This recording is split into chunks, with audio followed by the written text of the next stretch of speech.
stand on that thing. So, yeah. So we're very thankful to have each of you here today. We welcome those who have not been with us before. We are citizens for constitutional government, as you all know, and our object is to educate citizens so that they can take actions to influence our elected officials to bring our government back to its constitutional roots. So today we're going to address a key issue in that effort that many patriots have been working on for many years. Long before the Tea Party movement started, there were patriots who were working to eliminate the property tax. And that is a key constitutional issue. As you all know, the right to own property is secured by the Constitution. But is it?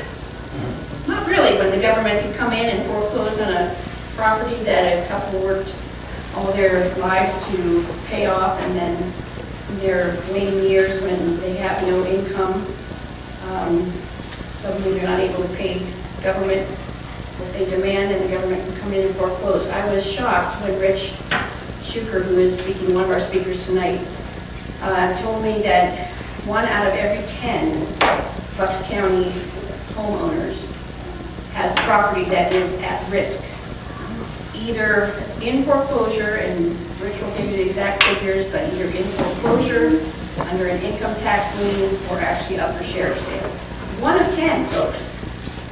That is our neighbors. You know, those are the people right in our community. I mean, that means there are, you know, dozens, hundreds of people just within driving distance of us in this part of the county who could lose their property, you know, anytime. So this is a critical issue, and we are very glad to have a couple of them with us tonight who have spent many hours, I understand, researching, studying, to be able to give us the true information, true picture of the effect of property taxes on our society, and how they do not have to be a source of funding, and how the schools can be properly and adequately funded without the government stealing people's property, which is what I believe it is when it comes down to it. So we always start our meetings in prayer. I was at an event and I picked up one of these wonderful patriotic t-shirts, American Patriot, and I love this quote on the back: "Do not let anyone claim to be a true American if they ever attempt to remove religion from politics." Who said that? George Washington.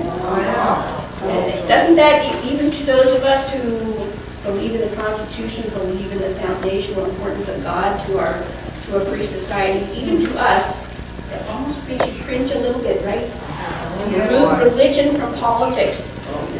Well, why does that affect us that way? I think it is because our definition of religion is much different than his. George Washington was talking about religion in the sense that God is the creator, that our rights come from him, that our blessings come from him, that the laws that are essential to govern a free society come from him, and that he is the supreme authority. And once that is removed from society, once there is no longer an acknowledgement of a higher authority, then the government becomes a tyranny, because they become a law to themselves, and there is nothing to stop them in their minds. So that's why we take the moment to acknowledge the God of our fathers, and I've asked Bruce Johnson if he would do that. So if you all can stand with me, Bruce will lead in prayer, and we'll have the pledge of allegiance. Our dear Heavenly Father, we come before Thee humbly and with gratitude this day to acknowledge Thy hand in all good things. We thank Thee for the opportunity to gather as we do, to concern ourselves with the matters of government, to concern ourselves with matters of even greater importance, of morality and decency and liberty and justice. We pray that thy Spirit might be with us, that we may have inspiration and guidance, that the speakers themselves may be inspired, and that more than just words, we may be ready and able to take action, appropriate and wisely, in accordance with thy will. These things we ask and say humbly in the name of our Lord and Savior, Jesus Christ. Amen. Amen. I pledge allegiance To the flag of the United States of America and to the republic for which it stands, one nation, under God, indivisible, with liberty and justice for all. Thank you. By the way, I'm Jamie Foster, I'm Tony personally. I never remember to introduce myself, even in our big public forum, where we have a lot of new people. So somebody at the end said, well, and who are you? Maybe it would be helpful. All right, well, we're just going to jump right into it. We have a few things that we will address at the end of the meeting, and we have a sheet of events that you can take a look at. We will give a few legislative updates toward the end of the meeting and a couple of announcements for CCG. But I don't want to delay at all getting right into the topic of the evening. I know some of you have come with some questions, and we want to give you plenty of time for that question and answer session. So I'd like to introduce our two speakers, Rich Schuker and Jim Rodkey. Both of these gentlemen have been very active. You can come on up, Rich. I think Rich is going to start us off. I am not going to go into too much detail of their background. I will let them give you any detail they feel is helpful. But I just wanted to say this. When I was doing our flyer today, you want to put Rich Schuker something, right? So you kind of give people, this guy knows what he's talking about. And so Rich has been in financial planning for 30 years, so he has a lot of experience in the planning field. But both of these gentlemen have been very active in the Patriot movement and given a tremendous amount of time toward informing and educating patriots and citizens and legislators about various variety of issues. And when I thought about why did I feel like I need to have a title, it occurred to me that the founding fathers were not experts in the field of government, but they were educated, committed men who were willing to sacrifice the time to do the research, the study, to find the truth, to dig through all of the material that they needed to look at as far as government and how it should be structured, and pour their lives into discovering the truth and then bringing that to the people.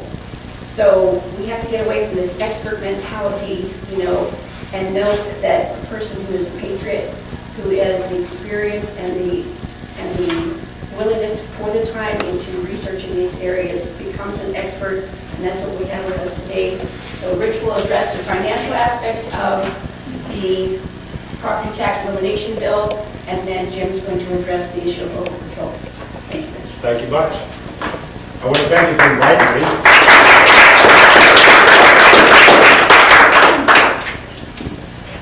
John Jay stated that nobody has the right to take our property without our consent.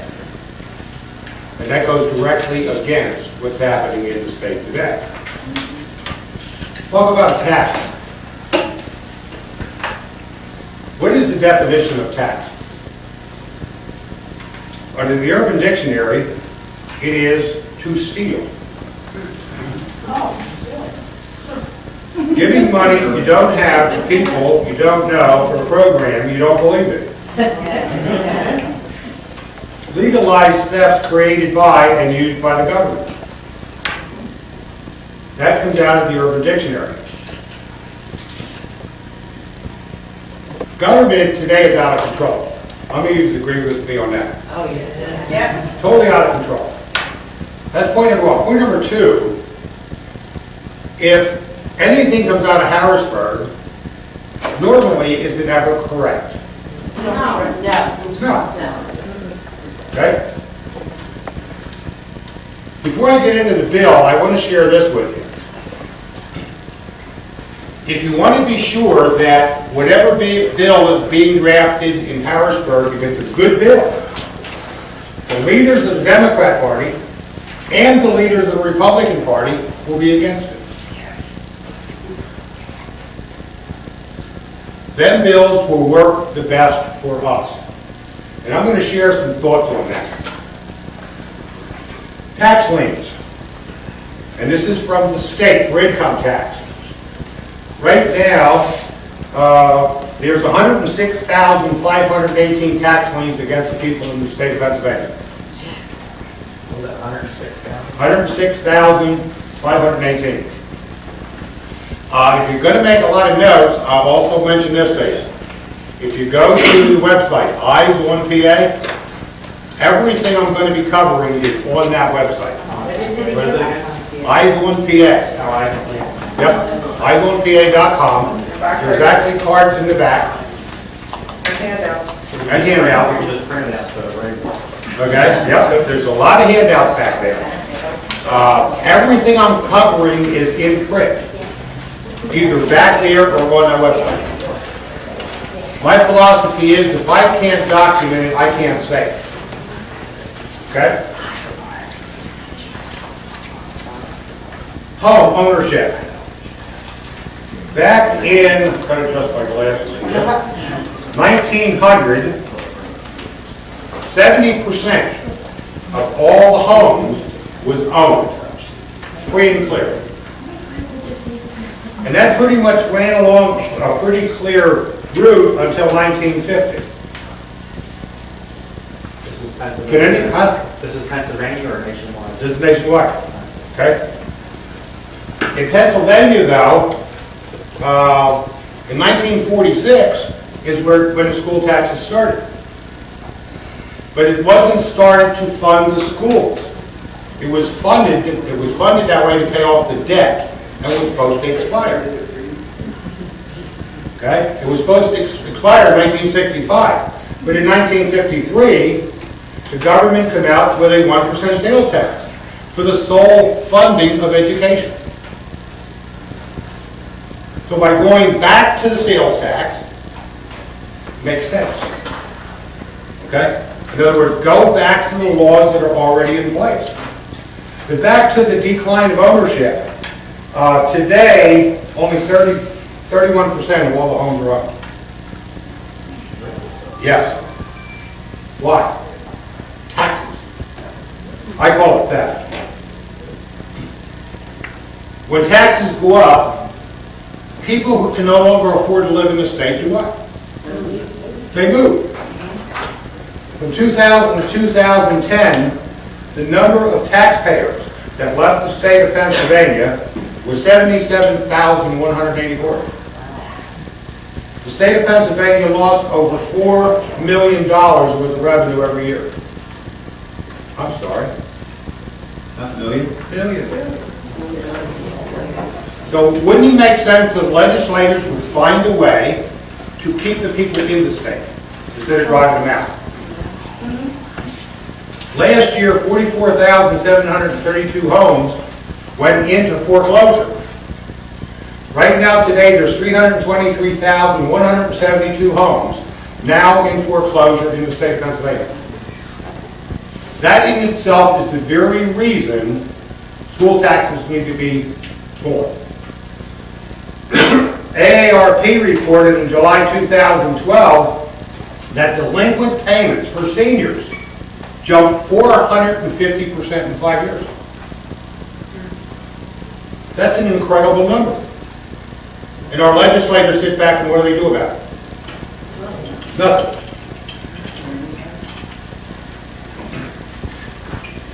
Bucks County. That's this county, right? Yes. Okay. Bucks County households, 2011, this comes off the U.S. Census Bureau, has 229,955 households. The median value of the house over here is $319,000. There's over 16,873 homes right now in Bucks County in foreclosure. There's 6,236 tax liens from the state against the people in Bucks County. That's over 23,000. Now, one of the things that I don't understand, I'm very familiar with Berks County. We have a gentleman who is a legislator that has part of Lehigh County and part of Berks County, Ryan McKenzie. If he don't stand up and help these people, what is he doing? Nothing. But he is discriminating against them people. They're the people that need the help, not the wealthy. The wealthy can afford to pay this. And I'm not going after the wealthy, but they do have the money. So the people that's being hurt is the middle and low income. I'll catch up with that later. Let's see, Bucks County. Bucks County is the second highest in school taxes in the state of Pennsylvania, in all counties.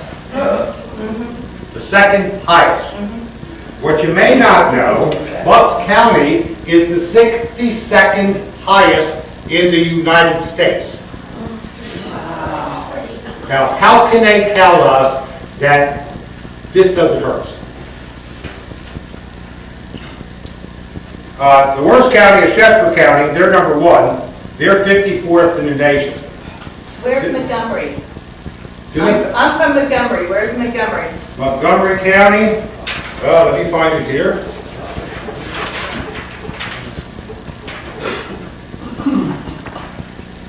Oh, Lehigh County is 7th.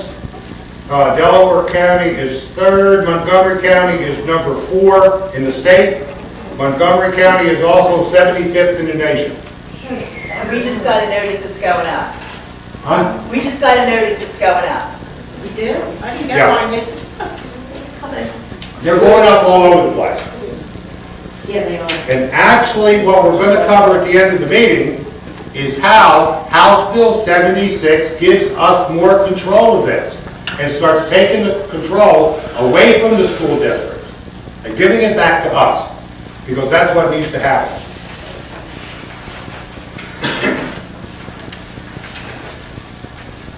Another interesting thing with politicians, the new budget that we just passed, 28.4 billion, and that's all the legislators talk about, right? Do they ever talk about the $66.7 billion total budget? No. They don't want you to know about that. Why? Because they don't want you to know where the money goes.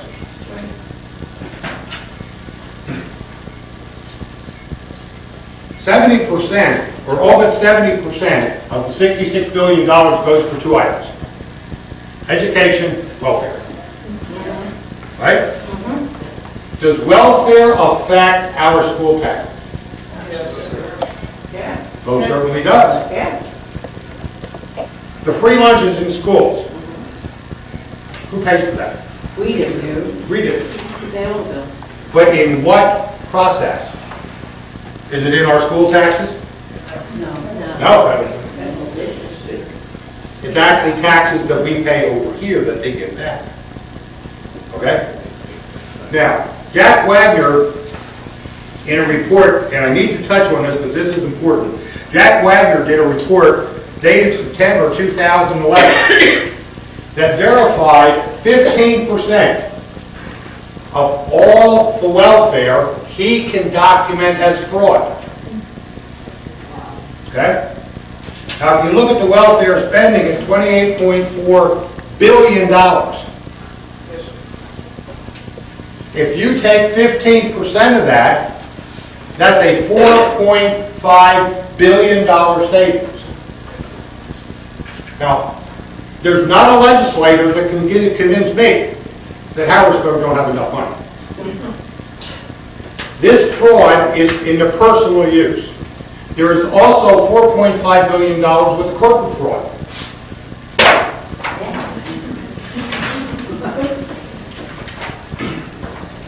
I must be upsetting somebody. Okay? All these documents are there. If they would clean up the fraud, the 15% fraud personal, that would clean out 15% of all the free lunches that we pay for. So imagine what that would save the school districts. Okay? There was also a program set up, it was actually a study done on how to cut the educational spending. There was 4 bills that was actually proposed. It was proposed by a Democrat in Reading, Tom Contrione. This was done several years ago. Do you think he could get him up for a vote? No. Because the leaders at that point of the Democratic Party would not let him be brought out. It's just like the school taxes today. We are supposed to have conservatives in Harrisburg right now, right? It's supposed to be ran by conservatives. But yet we have Mike Torzai and all these other people okay, that refuse to bring this thing out. Because they're bought by the union. They're supported by the unions. In fact, somebody just mentioned that, and I was going to save that for the end. But if you go to Vote Smart on your computer, type in the individual's name, the legislator's name, type in donations, and you'll see exactly where they come from. Follow the money. Okay? As an example, Mike Torzai received from lawyers and lobbyists $46,663 in donations. Frank Tabati, the head of the Democrat Party, the lawyers and lobbyists received $112,100. Do you think they're going to vote for us or them? That's the bottom line. In the educational system, the other thing that the legislators do not want to talk about is the total funding of education. The total funding of education is in the excess of $27.5 billion. To me, that's a lot of money. I took Governor Mifflin School District, I took their budget, divided it by the number of days that they actually run the school, and Governor Mifflin costs over $486,000 a day to run that school. That to me is a lot of money.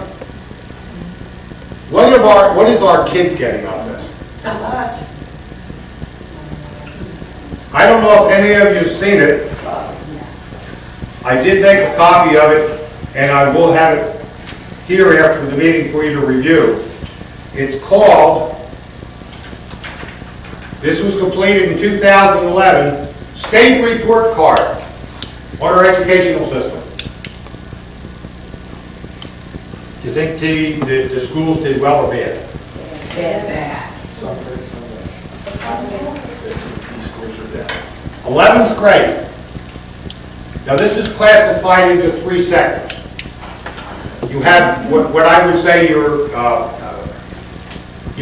better qualified students, your lower qualified students, and then you have your disabled students. They did it in 3 sectors. I only want to talk about the top. In mathematics, PSSA results, all students, 40% was basic or below.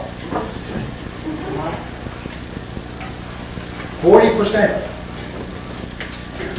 That means only 60% got a positive or above. Now, I don't know when you went to school, but if I got a 60, grade of a 60 when I was in school, at the end of the year, I stayed back. I failed.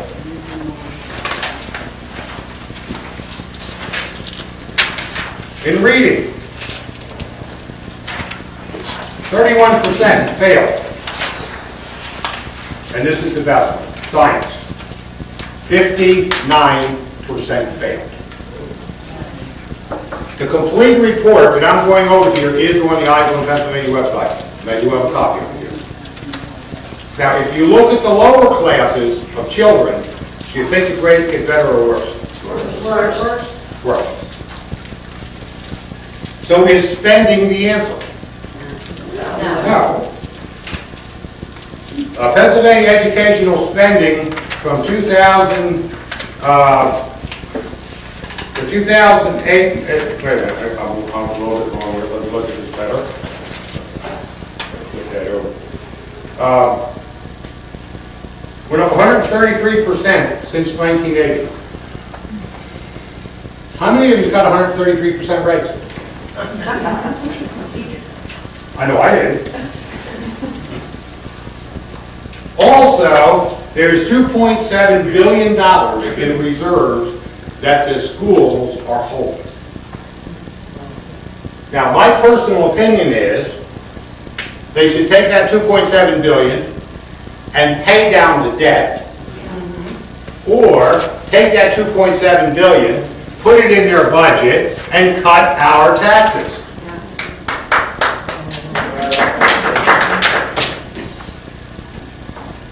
It's amazing to me that the educational system, and I'm not, when I'm talking about the educational system, please don't take me wrong. I have nothing against the teachers. Most of the teachers who want to teach the subject to educate the children can't. So it's not the teacher's fault. It's actually the union's fault. And also the Department of Education. Now, from 2000 through 2012, the number of students decreased in the educational system in the state of Pennsylvania by 35,510. Now, if we're teaching 35,000 less students, do we need more or less teachers? Less. But the educational system added 35,821 new staffers. Okay? 35,821 new staffers. They lost 35,000 students, but added 35,000 new people into the system. How many more new administrators? Good point. Were any of them teachers? Huh? Were any of them teachers, or were they all counselors? Yeah. Well, that specific information I don't have. But what I do have is the performance by the educational system during that same period of time. Okay. Now, I want to get off the school taxes just for a moment. If we hire 35,000 new people that we don't need, what are we doing to the pension system? Think about that. Another issue that I get very upset about when it comes to political parties trying to blame everybody else. Did Corbett cut the funding for education, or did Rendell? Rendell. No, Rendell. Corbett did not cut it. Rendell cut the funding from the state. This comes right off of the Pennsylvania website. He took $2 billion from the federal government. It's joking. What he did, what Rendell did, is he took some of the stimulus money that was supposed to go somewhere else. He put that into the educational system and then reduced the budget to the schools.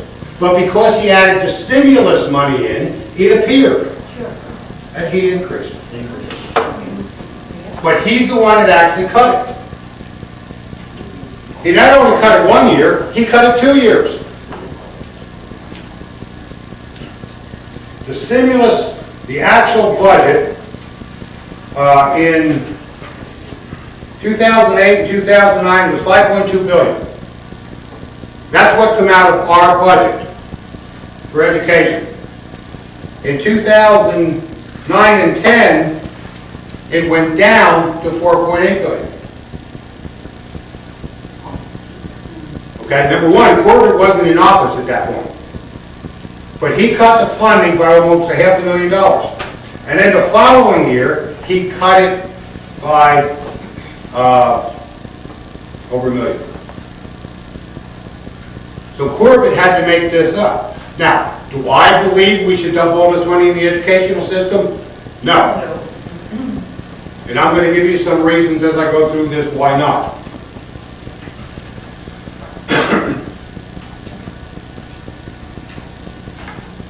The information I'm giving you, all of this can be documented. We have a problem in the state, and most states do, with unions. There's basically too many unions.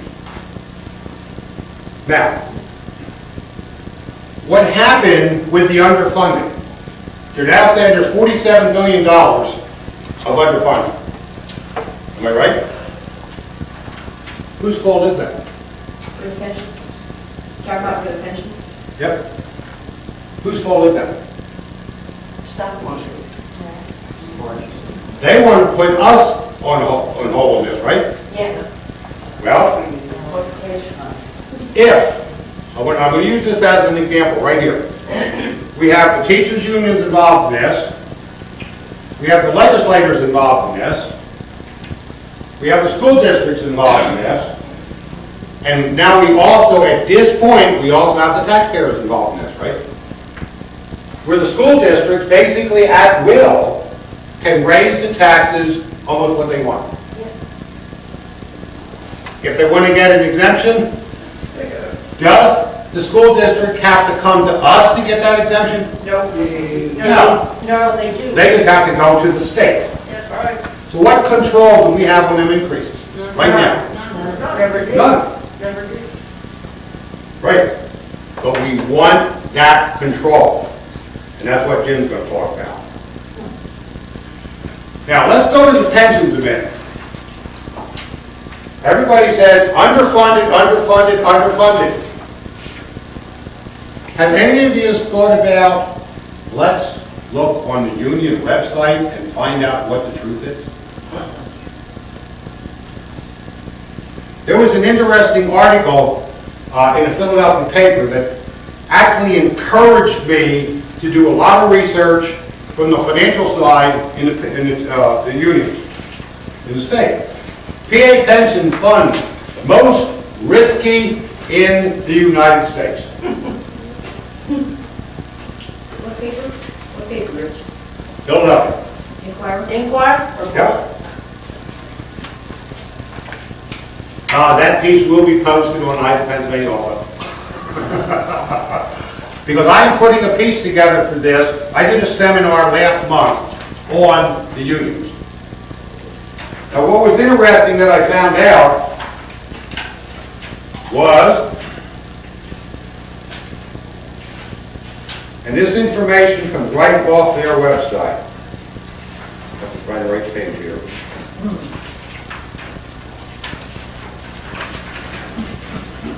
In 1990, we overfunded the pensions by over 100%. 1991, we overfunded the pensions over 100%. 1992, we overfunded the pensions by about 6%. Here's the chart right off of the union website. We have overfunded the pensions from 1990 through 1999. And then from 1999 through 2007, the legislators fell short. But my question is, what happened to all the overfunding of that money in them years? How did the market do from 1990 through 1998? It did very well. Well, something's wrong with this. So the next thing I checked was what was the assets during that period of time.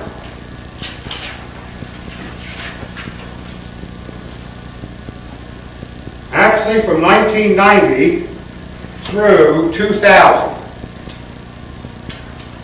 the investments within the PSER's union went from 17 billion to 33 billion. I'm sorry, 17 billion to 53 billion. That's a nice return, right? What happened in 2001? We had the market crash. Great 9/11, right? So the market went down. Now, from the financial side, anybody that stayed in the market didn't get out, 2 years later lost no money. Actually a profit. Okay? They went from 53 down to 43. 2 years later, they were still $5 billion short of the money that they had prior to that.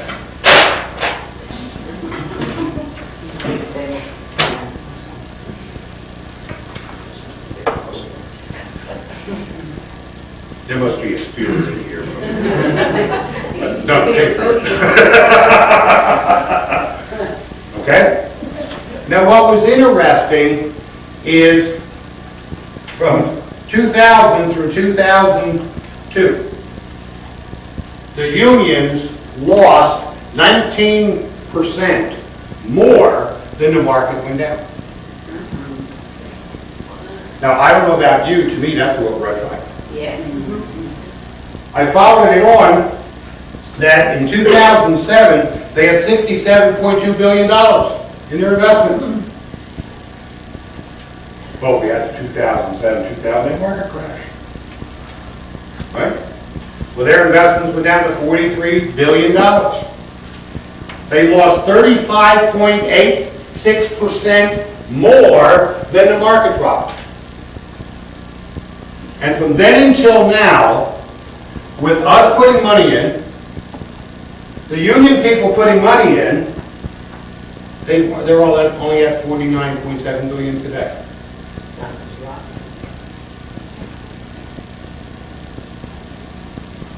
And that is as of 12.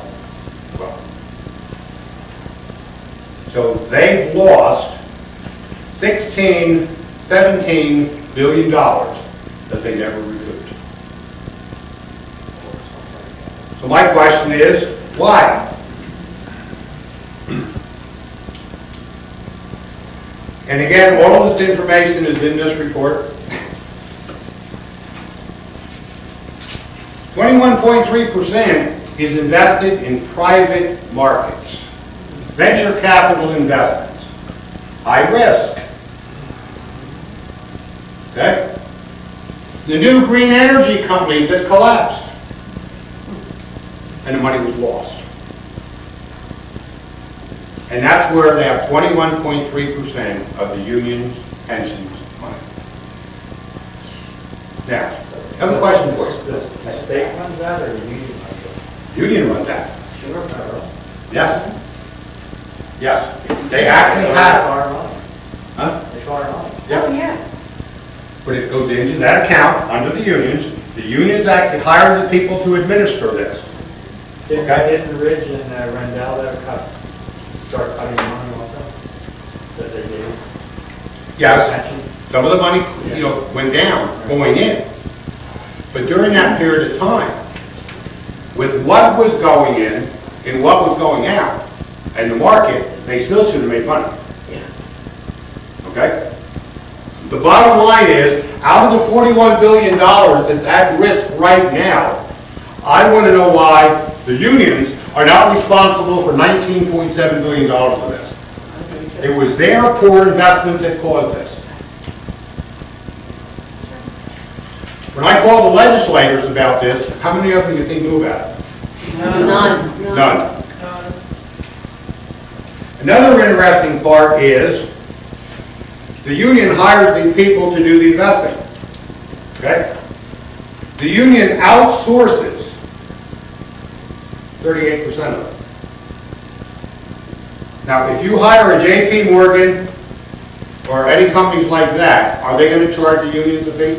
Yes. Sure. Sure. Beacon Capital, 2%. J.P. Morgan, 2%. So that means if the market's flat, the union lost 2% without paying their employees. The bottom line is the union needs to make 5% on the money before the union people get a penny. Now, how many union people do you think know this? And it's right on their website. Is this some reasons for us to take control back? Yes. I've heard many a times the numbers don't work. Okay? But what's interesting to me is that I don't care if it's the Democrat or Republican Party, if they want to get something through and pass, the numbers always work. Even though they don't. And if it's a good bill, they always try to find a way to stop it. So the numbers never work. Now, I just got this report dated July 3rd, 2013. The Department of Revenue released the personal income tax revenue for 2012-13. The PIT total in 2012-2013 was 11.4 billion, up 600 million or 3%. This is money that is not counted in. If they use them numbers to calculate this, actually there's a $174 million surplus. Which means that instead of having a 4.34% sales tax, to make it tax neutral, they have to take it back to 4.3. But that does not include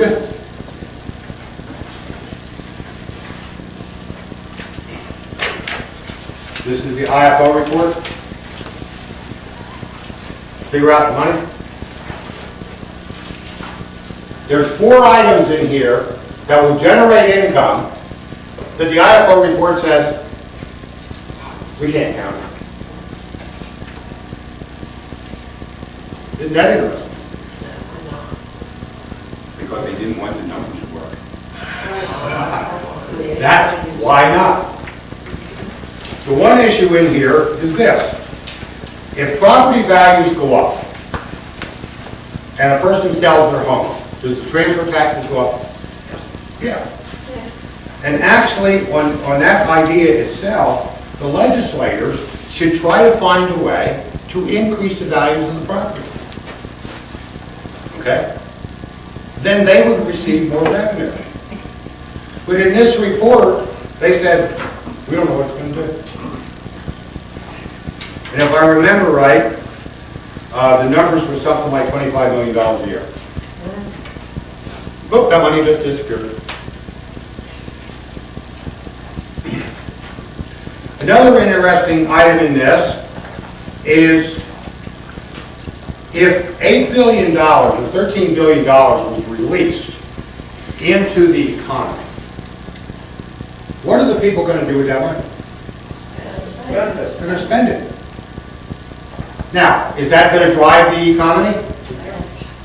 Is that going to cause more employment? Sure will. IFO report says, oh, we can't count that.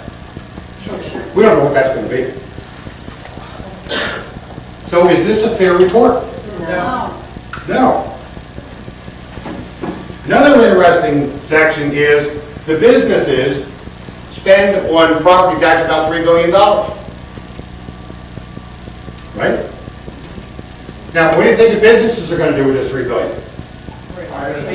They're going to hire people, build, they're going to do something with it. They want their businesses to be successful. The IFO report basically stated that Spock from the Starship Enterprise beamed it up. It disappeared. We can't count that. I don't know if you are aware, Texas also did a very similar study. Okay? Now, we need to take this into consideration. The legislators in Texas are all part-time. Okay? Most of them run businesses. Most of the year, they're with the people in the state, not hiding in Harrisburg. These guys are full-time. They can't read this report to figure out what they did. Texas states that a 5.9% sales tax would abolish not just the school taxes, but all the real estate taxes across the board. Yes. That's what Texas says. by a bunch of part-timers. Okay? Harrisburg don't know what they're doing. Texas did a report on this bill, Rich? Huh? Our bill? No, Texas, on their own Texas. This is our bill. Yeah, This is Texas. so that's their own bill. Yes, for Texas. Rich, does Texas get their real estate, get their funding for schools through real estate? Yes. How many states do that, do you know? I think all of them have a real estate tax, but there's now states that want to abolish that, Right. basically for two reasons. Number one, it takes the responsibility away from the legislators to do it right. Right. And then we'll just raise taxes. That's point number one.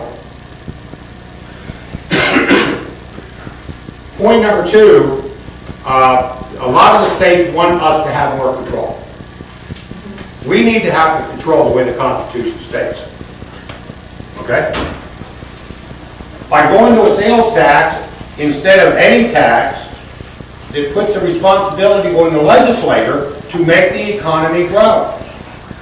And if they can't make the economy grow, then they shouldn't be in office. Right? They're not there just to tax us to death. Through my research with all of this, I went to the banks and I asked the bank people,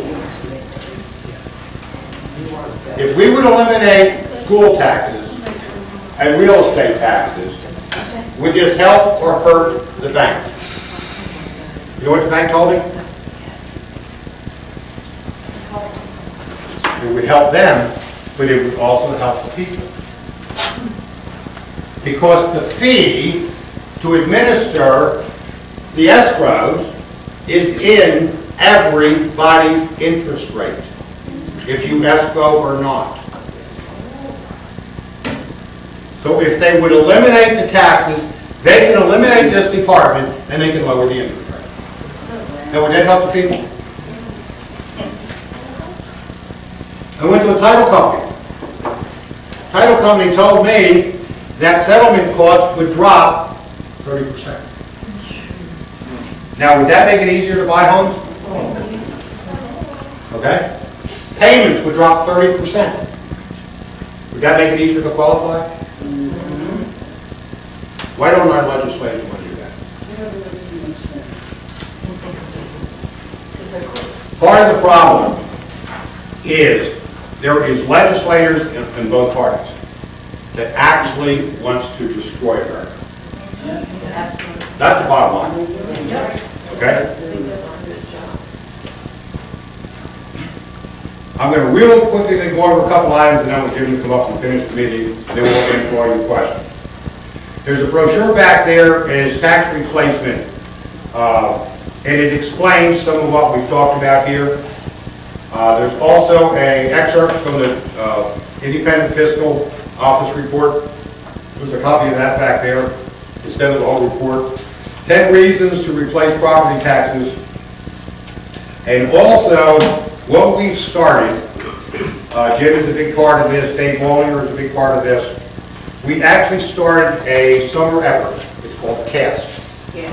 Citizens Against School Taxes. Okay? All the legislators that are not on board, we want to let them know that they better get on board or get out. Okay? We have set everything up, well, with a lot of studying and all of this. If you're interested in supporting this, go to I-1 Pennsylvania and sign up. Okay? What you will receive is the legislators to contact this week. Okay? Here's a whole list of letters. Choose the one that fits you the most. Copy, paste it, and send it to the legislators that we give you the names of, because we're going to have all the information there. You want to mail it? That'll be there. You want to email it? That'll be there. Okay? And we want to flood their offices to let them know that they need to pay attention to us, not the lobbyists. They're not going to be seeing the lobbyists over the summer, so we're going to be the lobbyists. Okay? My personal opinion is we do not have Democrats and Republicans anymore. What we have is patriots and redcoats. That's all we have. Patriots will vote for us and follow the Constitution. Redcoats will go against us and against the Constitution. Several other reports that I do have that is on the website.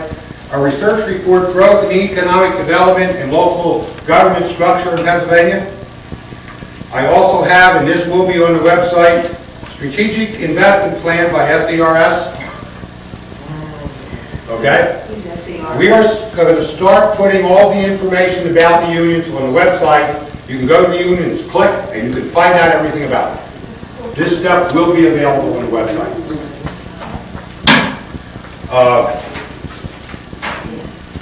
That's the SDR report. I did all of that. I hope you appreciated what I brought. I'm going to bring Jim up. Bruce? Rich, I just want to make one comment. A lot of the folks here probably are not familiar with the proposed legislation. Would you give a very brief summary? You've mentioned 2 or 3 times sales tax.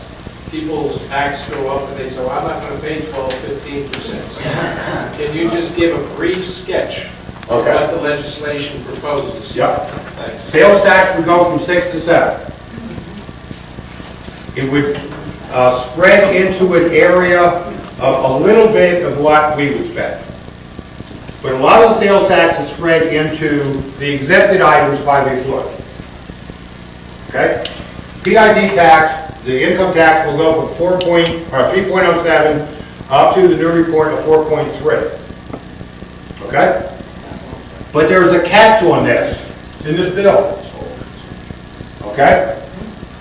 If these revenues generate more income than they projected, as soon as the state has a 6% reserve, they must start to drop the PIT tax.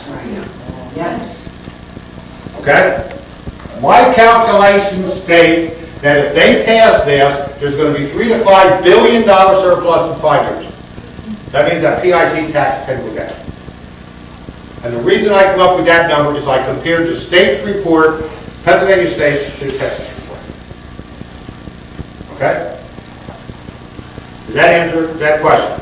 Yes. Well, what are the chances of that really happening? Because all the taxes that have been imposed on us from the beginning of the country on were supposed to be completely dropped, and none of them ever were. So if that never happened, what are the chances of the tax being, held back?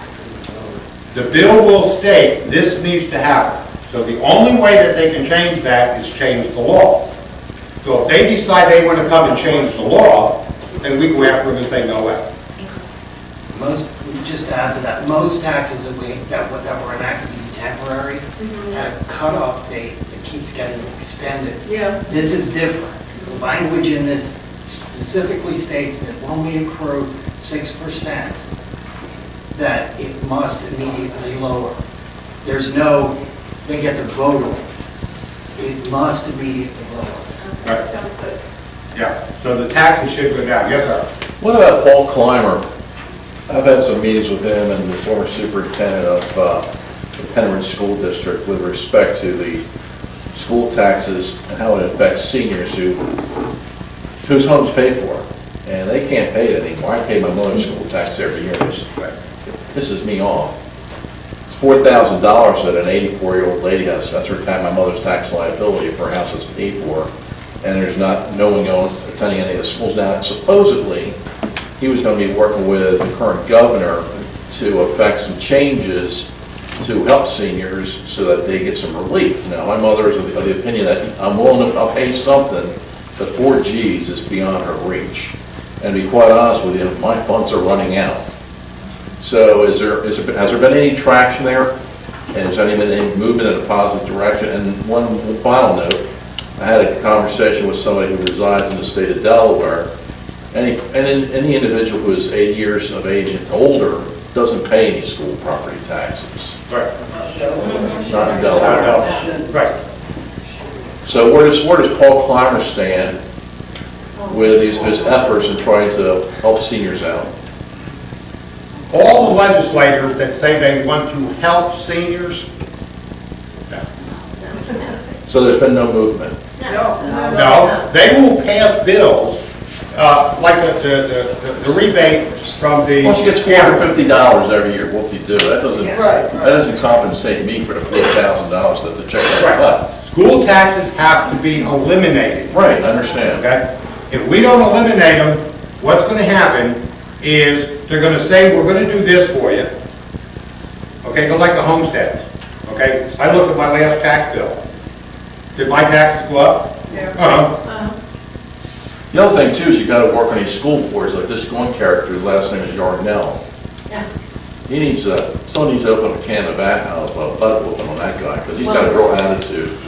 Yeah. He got A lot of elected them do. unanimously. He was the highest vote getter in Enbridge. Well, you know, the He's problem been is, in 18 years. he's on both Republican and Now, all school board members. I know, but that shouldn't be that way. Sure.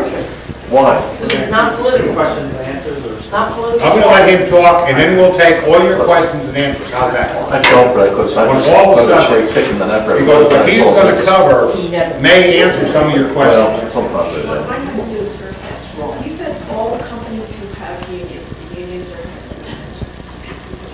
all the unions are doing it around. Yes. And then they started failing 2001 or 1, Yep. and they've been just Yep. ever since. All high risk investment. Okay. It's a little tricky for you. Yeah. My union lost $1 million years ago. A lot of that money in the unsecured investments are actually going to projects that are supported by the Democrat Green Energy. Right. And therefore, when they go under, that money's lost. And you can't remove that. Where can we read or print the bill off? How long is the bill, and was it legible to the common man? I'm going to say, it's not a very long bill compared to, what is it, 102 pages? Oh my God, that's not very that short. It's 102 pages, but about 45% of the bill is retyping the sales code, the sales tax code, because that had to be put back into the bill. It's exactly the same as the language that's already in the sales tax code. What you have to look for in that part is underlined or stroke, areas that are struck out. But it's the sales tax code just re-imported into the bill. You can actually Google House Bill 76, Pennsylvania. You can download the whole bill. Thank you. What I'm going to do is, Jim Rodkins, he is probably the most knowledgeable person that I know when it comes to control. Okay? He concentrates and studies that. So I'm going to let Jim talk about that, and then I'll come back up and we'll answer all your questions.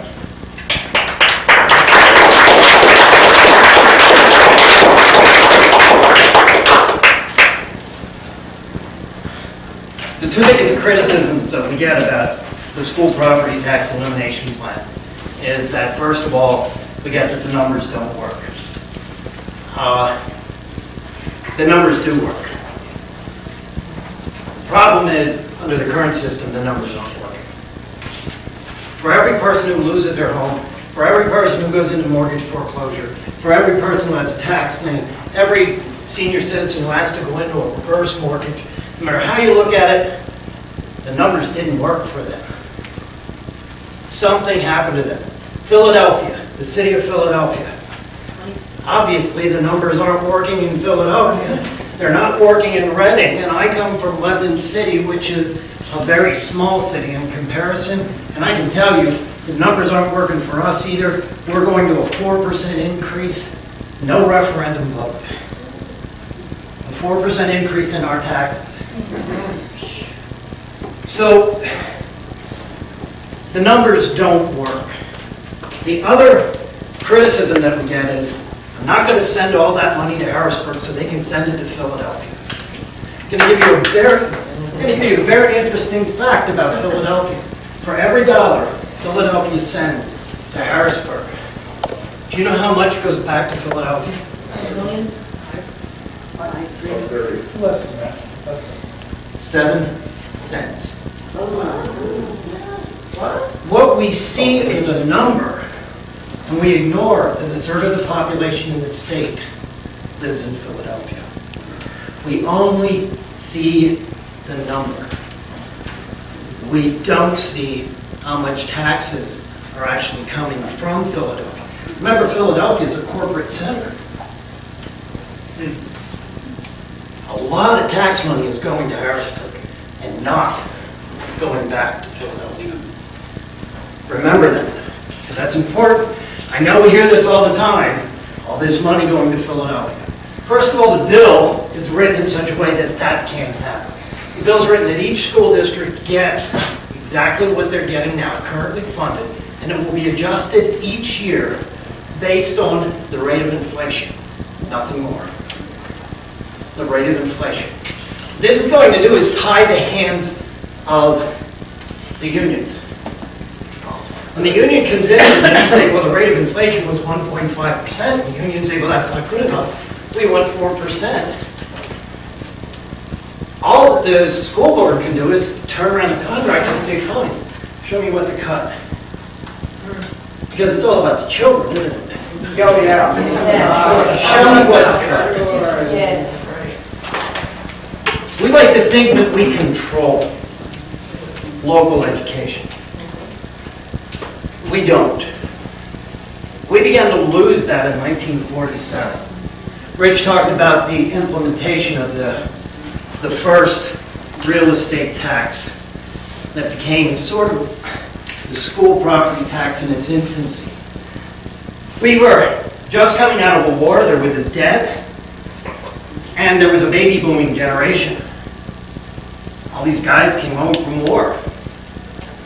And suddenly, our population, which was increasing each year by 1.5 million, suddenly went from 1.5 to 3 million. And at that time, our government, which was still a somewhat reasonable government, and they planned for the future, looked down the road and said, in 6 years, we're dead in the water unless we start building schools. There's not going to be enough room for all these kids who are going to be going into school, so they implemented emergency funding to the municipalities. Because remember, at the time, there were 2,009 school districts in the state of Pennsylvania. 2009. And each one of those school districts was overseen by the local municipal government. The school boards submitted a budget to the municipal government, and then it was approved.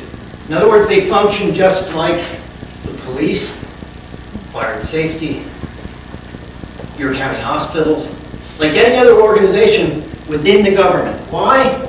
Because Article 9 of the Pennsylvania Constitution describes local government. 2 bodies, just 2. One is county, the other is municipal. Your school district is not a governing body. And in 1963, when they granted the school district the right to tax, they did so by giving it to a non-governing body. They knew it was unconstitutional. That's why they did it by mandate. They did it by mandate.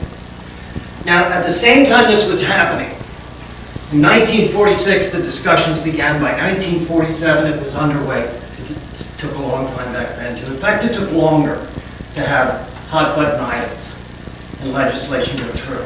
But it culminated in something that in 1949 became known as the Public School Code. This is only K through 12.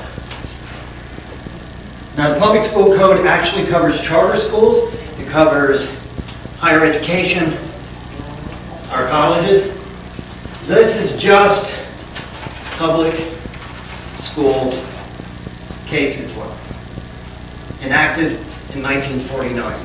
What the legislators told us at the time was, what we want to do is consolidate all the laws because they're sort of scattered. So let's get them all under one roof. And then instead of getting them consolidated, we got them all under one roof, but they expanded.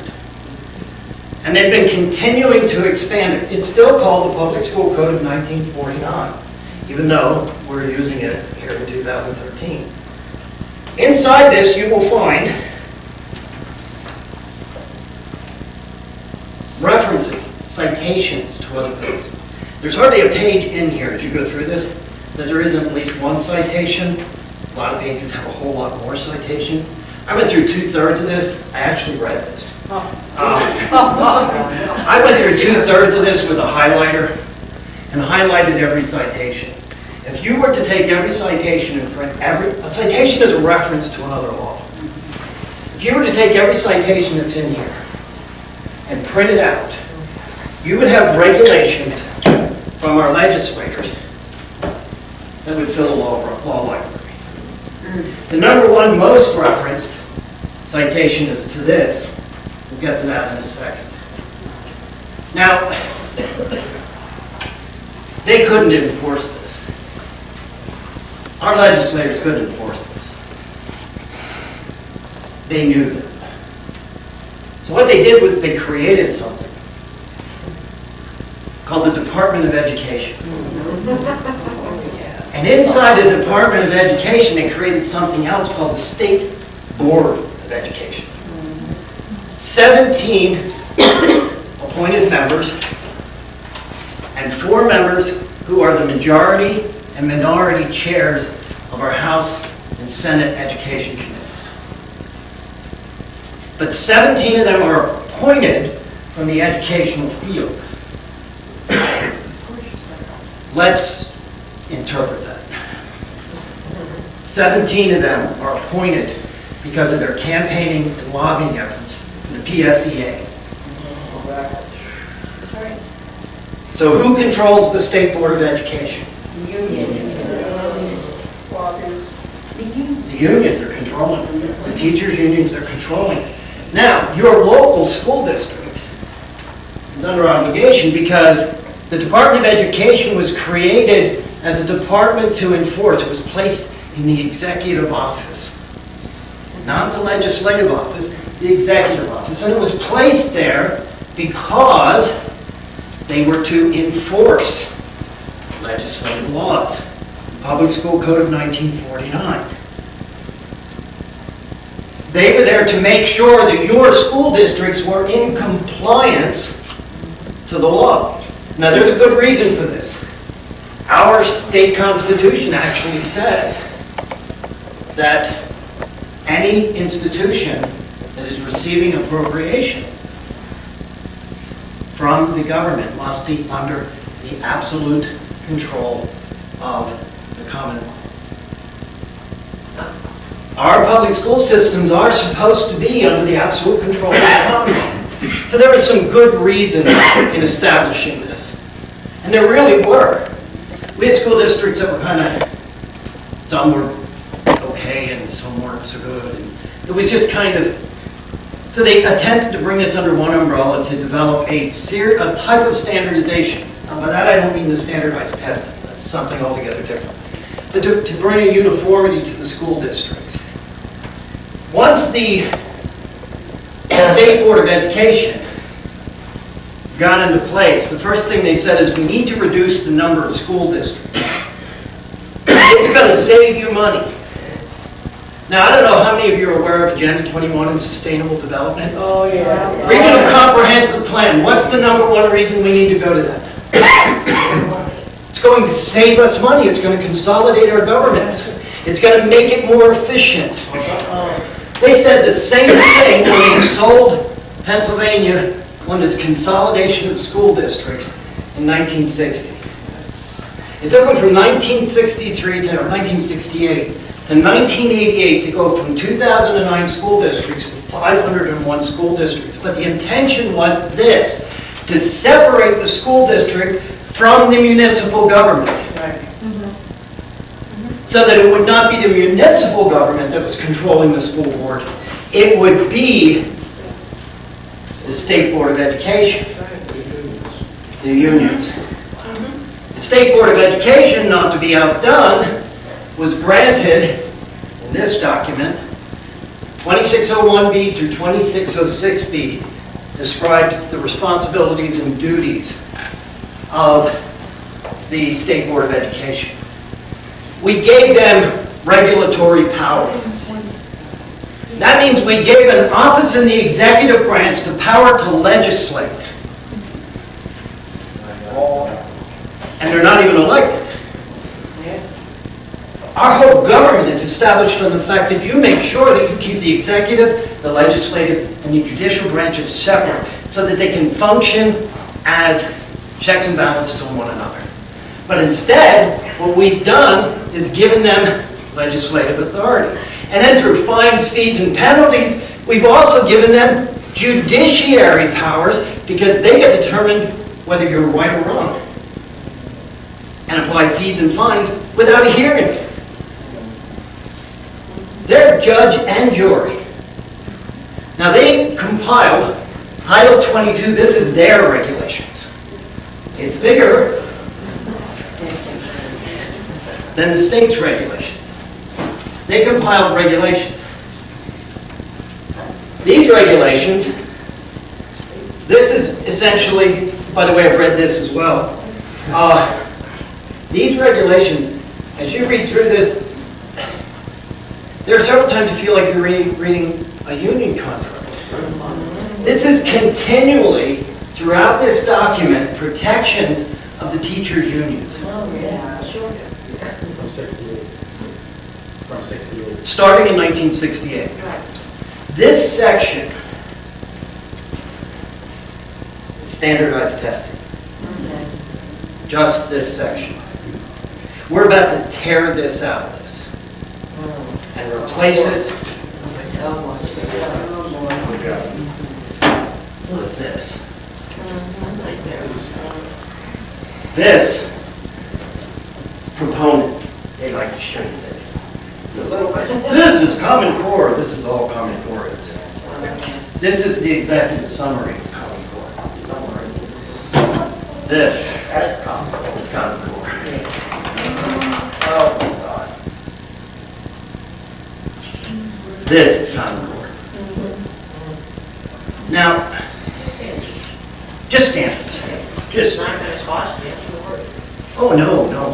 Hey, we're getting $41.3 million from the government to implement a program that will cost $645. Let me ask you, do you think that the person who doesn't understand that spending $41.3 million, that getting $41.3 million, it's worth it if it's going to cost you $645 million? Do you think a person who honestly believes that should be teaching math in school? Math teachers book, they couldn't figure it out. See, the thing about Common Core is the Common Core is designed by, it's another thing about teachers' unions.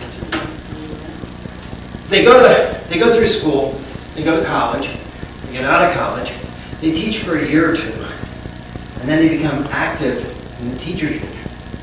They have very little in-class experience. Then they're making decisions and determinations on how we're supposed to teach our children, even though they don't know because they've never been there. You know, earlier tonight we were talking about recognizing people because of their credentials. A lot of people who have credentials, those have credentials that aren't based in reality. They don't know what it's like out in the real world. They've never had to really compete.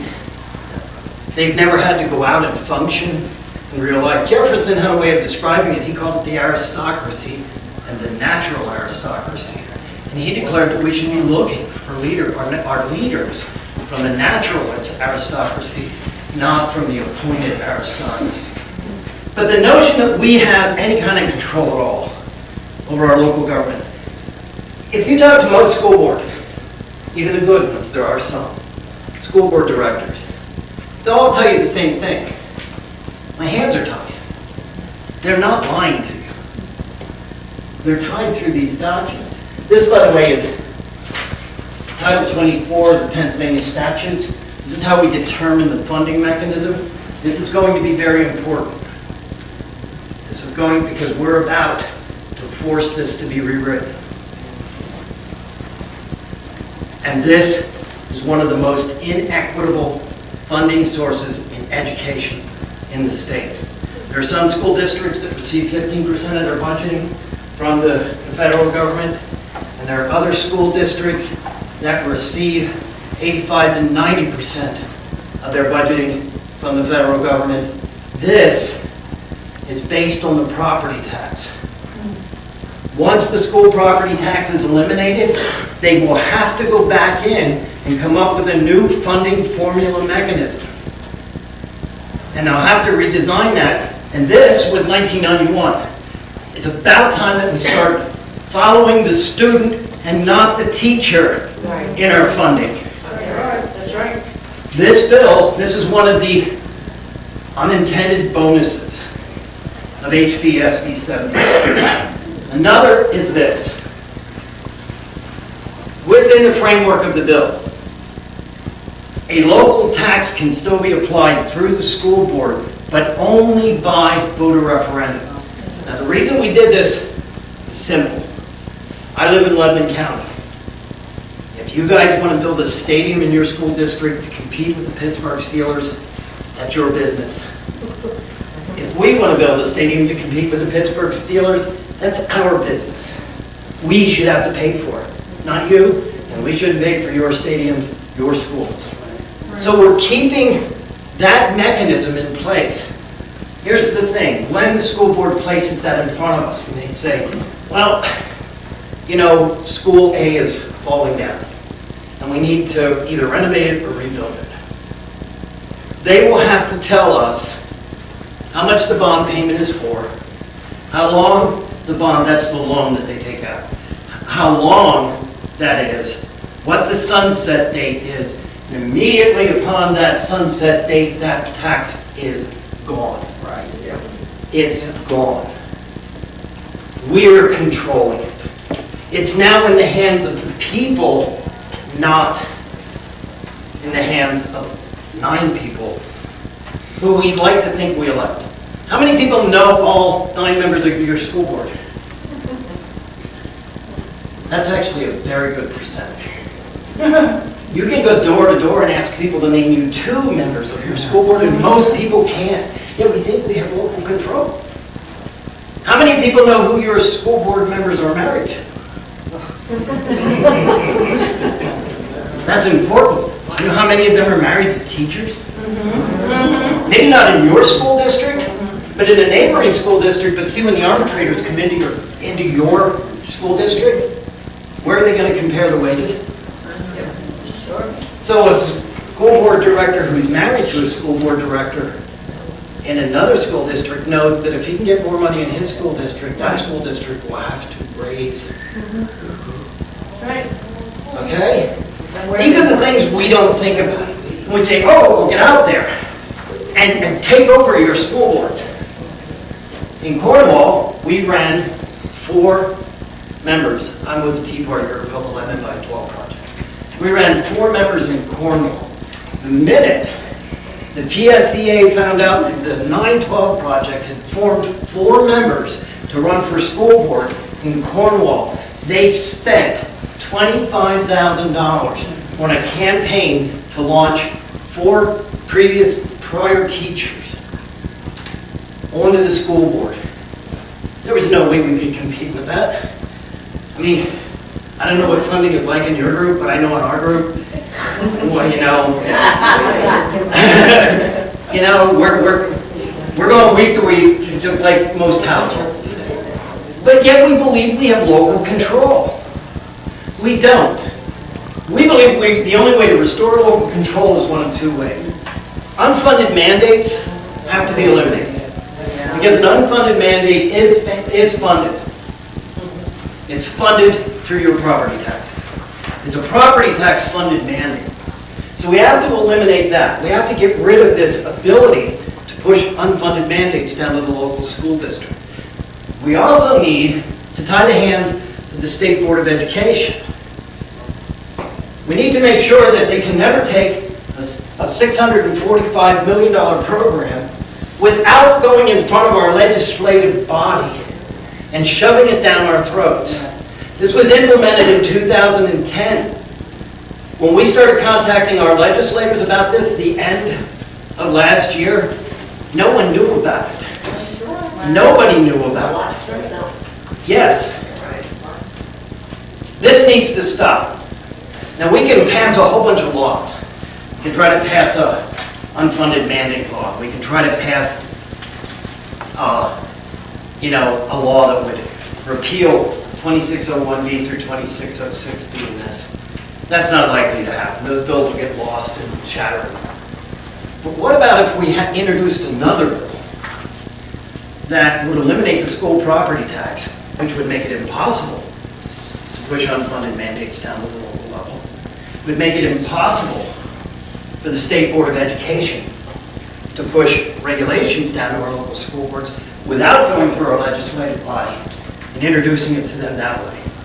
What if we would propose a piece of legislation that said, when your school district decides they want to spend more money than they're getting, they have to actually go to the people and ask for their permission? Just governments derive their consent from the consent of the governed. So, isn't it really about justice? I've written a resolution, and I should have brought it with tonight, and I forgot it. But I've written a resolution that's entirely based on the Pennsylvania Constitution. I think you need, as a constitutional group, the Pennsylvania Constitution is superior to the federal Constitution. You understand that? Yes. Okay, the Pennsylvania Constitution is superior. The 10th Amendment states so in the federal Constitution. It's not a national constitution. It's a federal constitution. And they recognize the independence and sovereignty of the states. James Madison himself said that. Our state constitutions are sovereign. So while we talk about things like, the First Amendment, the Second Amendment, those things are important in context. You have to understand that our Pennsylvania Constitution is our power. And the only way we can fight back at this, I'm sorry, because this gets me in trouble with Tea Party people, isn't by marching on Washington. It's by marching on Harrisburg.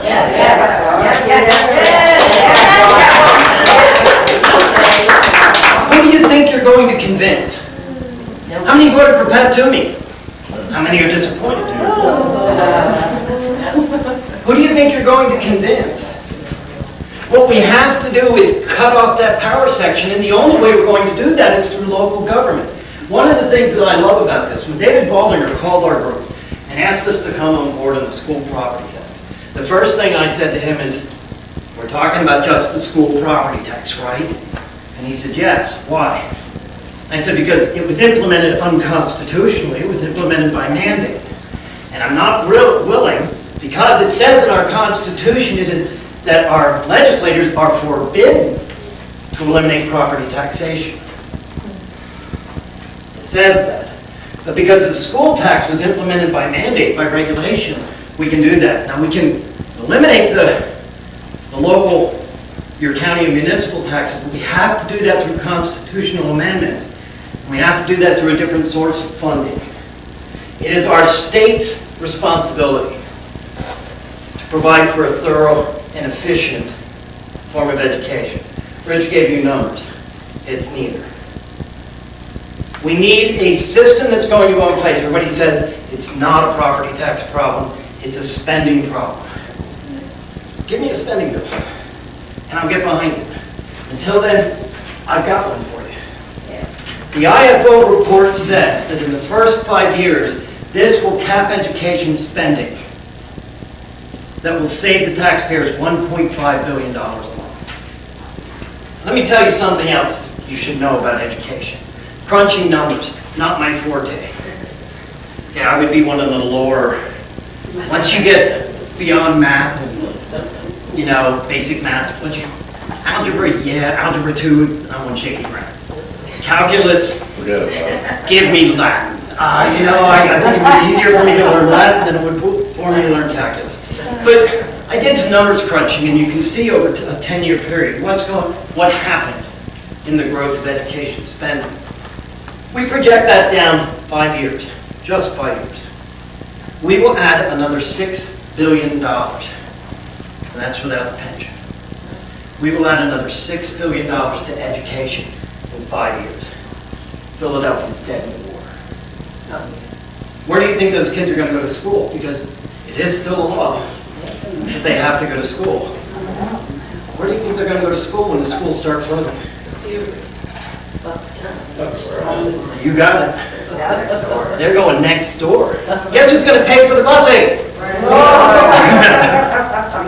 Okay?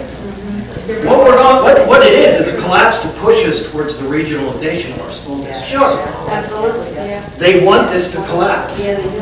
And when we come up here and we stand here and we say, hold on a second, no, this isn't what we want. We want to try to save our homes. And we get fought, they tell us the numbers don't work. Which numbers? The numbers for the property tax you're backing down? Because they sure as heck don't work. They aren't working in any major city at all. They aren't working in most rural areas. Those numbers aren't working for the common citizen. And, John Locke, governments are instituted among the people for the mutual protection of their property. Their property. That's why governments were instituted in the first place. That's why we got together into society in the first place. It was easier if we all got together to face that tribe that was constantly attacking us than it was if we stayed in little isolated units where they could easily take us over. So we assembled into society for the mutual protection of our property. In that, we have just forms of government underneath that, which include our police department, fire and safety, things that are, what are those things about? Protecting our property. What we've done is we've so expanded this that we no longer care about the protection of our property. I can't find a single reference from any of our founders or anyone up until 1930 that says that the purpose of government or that just governments derive their consent from the money given by lobbyists and special interest concerns to fund campaign donations. The principle of government is that just governments are just governments because they derive their consent from the power of the government. Yes, ma'am. For some of us, the elephant in the room is the fact, I've been on board with this law for a long time, but I've worked with David, okay? The problem, one of the problems for me is the fact that when we when we pass this bill, and the money is going to be controlled by the government in Harrisburg, which is my first problem. Second of all, it takes the power and the control away from the local school districts. So I was told that that was going to be addressed tonight, Okay. that particular issue. The power of shifting the money to the state. First of all, that's constitutional. What they're doing now is, okay, it's supposed to be coming from the state. The other part of this is, Why? Because it was a state-established education system? yes, the public school system was established by the state. Prior to 1868, I believe it was, schools were out there on their own. They were privately funded. And you actually paid to go to school. And then the state stepped in and took it over. And when the state stepped in, those private schools were still allowed to function, and the state acknowledged that they were not allowed to interfere, which is why we still have so many Catholic schools, and we still have private schools established. They were seen as a separate function. They were not to interfere with that. But it was the state who had mandated that there must be a public school in each county. So that began that process. But it is the state's responsibility, according to our Constitution, Article 3, Section 31. It is the state's responsibility, yes. Question, I don't know, maybe I'm thinking wrong. I lived in Maryland for like 30 years. I don't recommend moving to the state, but they don't have school districts. It's a Montgomery County school district. It's a Prince George's County school district. It goes by the counties, not by the different locations. Yes. Wouldn't that be a better thing? Wouldn't it be better to operate that way in this state, where you have a Bucks County school district? Or And- Commonwealth. And it's manned in Doylestown, so you have a little more control rather than all these little fiefdoms and kingdoms and all over the place. And as regarding Actually- Philadelphia, that's a lost cause. I mean, there's nothing's going to save Philly. I agree. It's gone from the nation's arsenal to the nation's Pennsylvania's left armpit, and Pittsburgh's the other one. I don't disagree with you. Let me just say this. When we talk about consolidation of school districts and creating county school districts, our school system was far more efficient when there were 2009 school districts, all controlled by our municipal government, rather than as independent bodies separate from the government. They are a non-governing body. They're no different than your police force. They're no different than health and safety. They're no different than your county hospital. Why does it cost 3 times as much to fund the school district as it does to run your entire county and municipal governments combined? Because you have unions. Why? Well, part of it, I think, is they go off the deep end when it comes to building schools, like Henry's, that new high school they got there, wireless connectivity. I brought that up at a meeting. I said, why do you have to have wireless connectivity? What's wrong with taking a laptop and with an Ethernet cable and plugging it into a port? What's wrong with opening a book? Or opening a book. I don't like reading. You know what's really good about opening a book and reading it? They can take it home and their parents know what they're being taught in class. That's when they're going to the internet. That's when they're going to the internet. Again, they're taking the control away from us. Your address, your question about the local controls issue. Yeah. What we're doing is trying to move the control back to the people. We're trying to put this back to the way it was originally before the State Board of Education came into power, where it took our powers away. Originally, our school boards were set up for the sole purpose of overlooking the curriculum and the activities of our children in our schools. They don't do that anymore. That's all determined by the State Board of Education, who puts the lesson plans online that the teachers download. And we call this local control. When someone in Harrisburg says local control, what they mean is, how do we control the locals? That's right. Yeah, that's right. That's what they mean. Well, how is this monetary system under this bill going to do that? This monetary You're bill, taking it to Harrisburg. it's going to Harrisburg into, I know the lockbox account sounds crazy. Do you know that your sales tax is a lockbox account? Every penny, with a small fraction of it because buses use highways, every penny of the school of your sales tax currently goes into education. It has never gone for anything else. It's just that as we've increased it, the rest of it comes out of your PIT. Your local EIT tax also into education. 80% of the school budget is not for the children. Exactly. 80% of the school budget goes to wages, benefits, That's and right. So okay.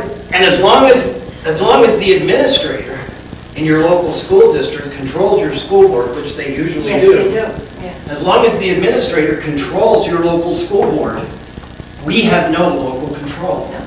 So what we're trying to do, in answering your question, yes, that money's going to go to Harrisburg.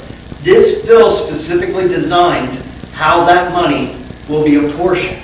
This is the first time we're implementing a sales tax and PIT tax within limited definitions. The reason for that is the people wrote this bill, not the legislators. If the legislators had written this bill, they would have made sure they could rate it. Oh, yeah. We put a protection in the bill. Now, that doesn't mean they're not going to change that. We're going to have to be vigilant to make sure that doesn't happen. But the bill, as it's written, has protections written into it that it cannot be rated.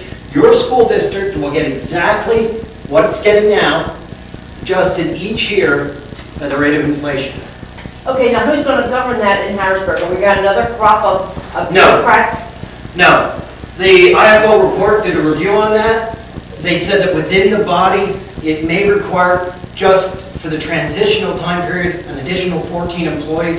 And once the transition is in place, those employees would no longer be Are necessary. they employed by the state school board? No. Who are they employed by? They're in the appropriations, Committee?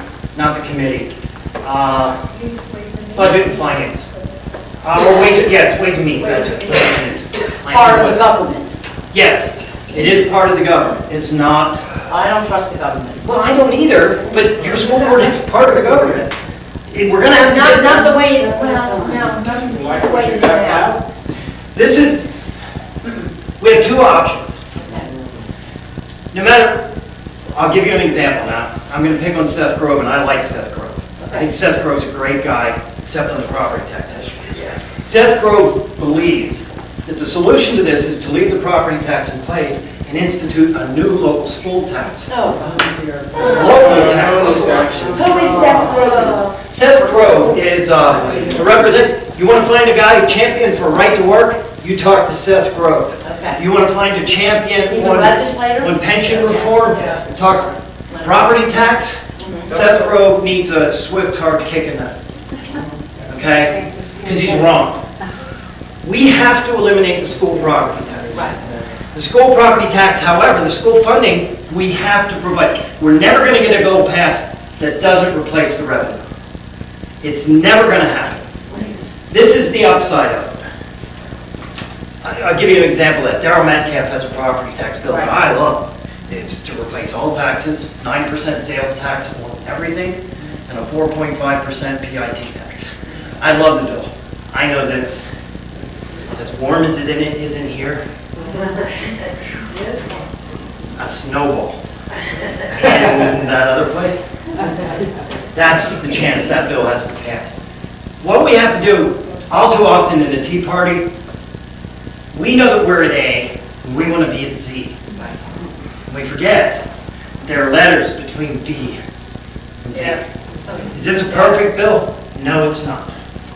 No one will tell you it's a perfect bill. There's no such animal. They're written by men. Ben Franklin himself said that our Constitution was not perfect, but it was the best they could come up with from the mindset. Don't say that. Legislators say that all the time, and I say to them, no, you get a 0 as far as I'm concerned because you're not doing the job. I agree.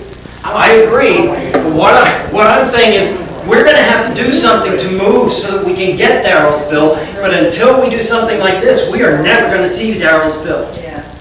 Right. This is But it a sounds process. like we're giving up our freedom again of control of the money. And what are we getting for it?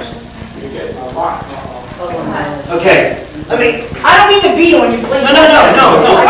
I think what you have to. questions. I think you have a very fair complaint, but I also think you're not looking at the bigger picture of this. And the I'm bigger looking at picture. this as the 80s. Well, the bigger picture in this is that we have got to move to a point. I'll give you an example. Elko School District wanted to tear down 2 schools to build 1 school. Saving money. The entire population, there wasn't enough room in the school board meeting. There were people outside. They had to open the windows so that people could hear what was going on in that room. 95% of the people opposed this decision. The people went home. The school board met. They closed those 2 schools to build another one. How is that local control? We got rid of them. Good. We fired them. We replaced them. Every time those guys go to a school board meeting, they get yelled at because of the spending that they didn't create. It was created by the previous board because we keep paying for this because we don't do anything about it. We have got to do something about it now, and school board elimination is the only way.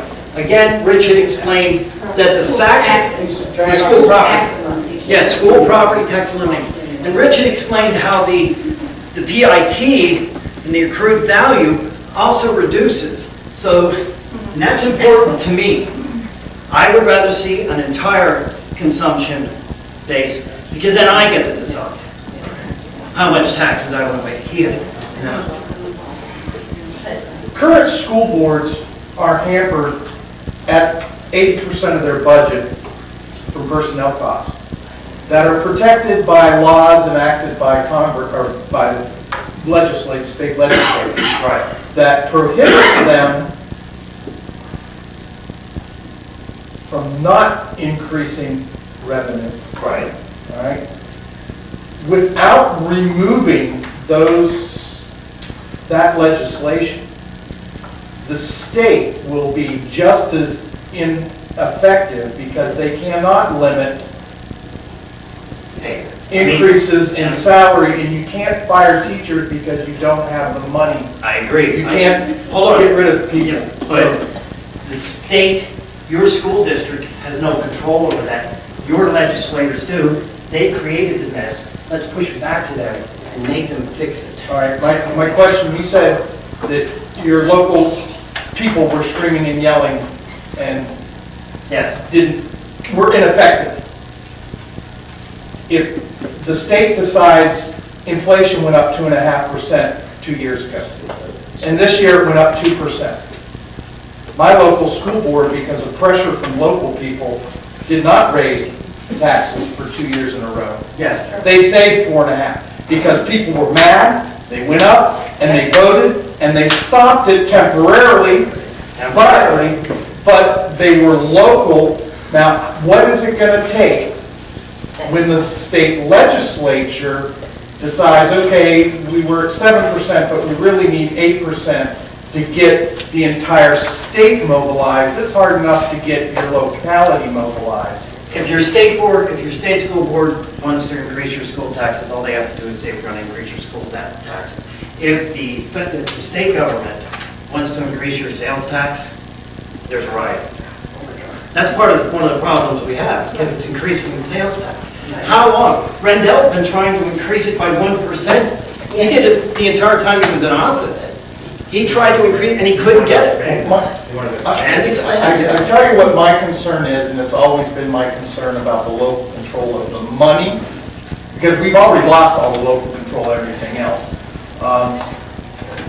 But there's no downward pressure on costs when you take it up to a state level. I disagree. I think there is. This is an example of how we're legislating now. Okay, you're talking about. I want your house. Yeah, I want your house. Because it's all about the children. We're going to have these union protections because it's all about the children.